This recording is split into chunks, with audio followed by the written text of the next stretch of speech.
Hello friends, তোমরা কেমন আছো? আশা করি খুব ভালো আছো। আমরাও খুব ভালো আছি। অনেক দিন পর তোমাদের সঙ্গে একটা ব্লগ শেয়ার করছি। আশা করি ব্লগটা তোমাদের খুব ভালো লাগবে। তো ভিডিওটা স্কিপ না করে শেষ পর্যন্ত দেখার অনুরোধ রইল। সোনা আর আমি বেরিয়ে পড়েছি সন্ধ্যা 7টার দিকে, যাবো সোনার আবৃত্তি ক্লাসে। তো 2-3 দিন হলো বাড়ি থেকে কোথাও বেরোনো হয় না।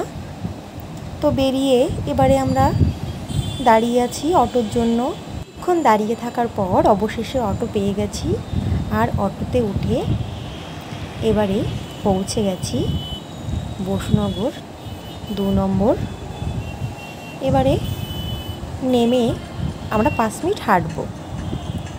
5 মিনিট হেঁটে তারপরে ম্যামের বাড়ি পৌঁছাবো। তো সোনা আর আমি দুজনে গল্প করতে করতেই হেঁটে যাই, কারণ বেশিটা দূর নয়, তো 5 মিনিটের মধ্যেই পৌঁছে যাব। বিভিন্ন গল্প করতে করতে দুজনে হেঁটে যাচ্ছি। তো গল্প করতে করতে এবার পৌঁছেও গেছি ম্যামের বাড়ির কাছে। সোনা কিন্তু আবৃত্তি করতে খুব ভালোবাসে, সেই জন্যই আমি আবৃত্তি ক্লাসে ওকে ভর্তি করেছিলাম। বাচ্চারা যেটা মন থেকে করতে চায় সেইটাই কিন্তু বাচ্চাদের করালে তবে বাচ্চারা খুব খুশিও হয়। তো এই যে পৌঁছে গেছি ম্যামের বাড়ি।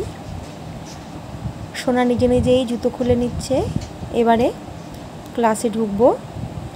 তো ক্লাসে ঢুকে সব ভিডিও তো শেয়ার করতে পারবো না, তো যতটা সম্ভব আমি কিছুটা তোমাদের সঙ্গে শেয়ার করছি।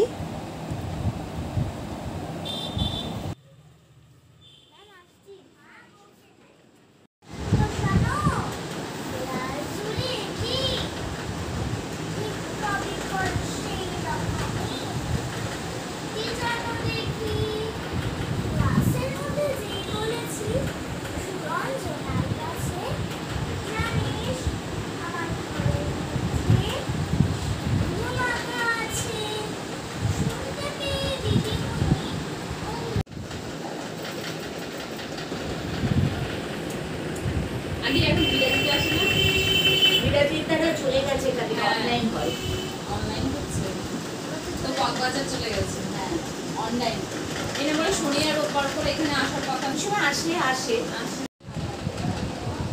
তোমার রংটা কেন কালো?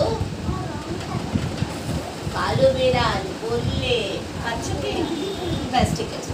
কালো বেড়াল বললে শুনো, রাখুন আগে বেরি, রাখুন আগে বেরি।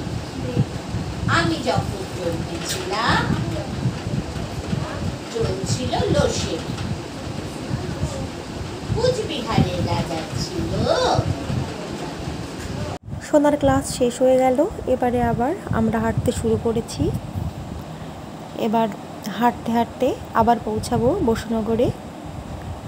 পৌঁছে গেছি। এবার সোনা কিছু খাবে, এটা ওর রোজকার বায়না। এবার চলে এসেছি দোকানে। এবার ওকে জিজ্ঞাসা করছি যে কী খাবে। এবার ও প্রায় দিনই ফুচকা কিংবা ঘুগনি এটাই বেশি খায়। তো আজকে ও বায়না করছে যে পাপড়ি চাট খাবে। তো ছেলের বায়না রাখতে পাপড়ি চাট কিনে দিয়েছি। ও কিন্তু বাইরের এই খাবারগুলো খেতে ভীষণই ভালোবাসে। তো আমি কিন্তু ওকে সবসময় দিই না, মাঝে মাঝে দিই, কারণ বাইরের খাবার তো শরীরের পক্ষে সেরকম ভালো না, সবসময় খাওয়াটা ঠিক নয়। এবারে পাপড়ি চাট নিয়ে নিলাম। এবার সোনা নিজে নিজেই খেতে শুরু করেছে।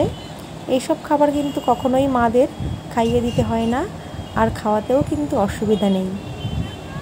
তো খাওয়া দাওয়া হয়ে গেছে। এবারে আমরা বাড়ির দিকে রওনা দিয়েছি।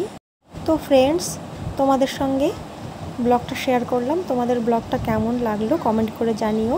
তোমরা সকলে খুব ভালো থেকো, সুস্থ থেকো, নিজেদের খেয়াল রেখো। আজকের মতো টাটা, দেখা হবে অন্য কোনো ভিডিওতে।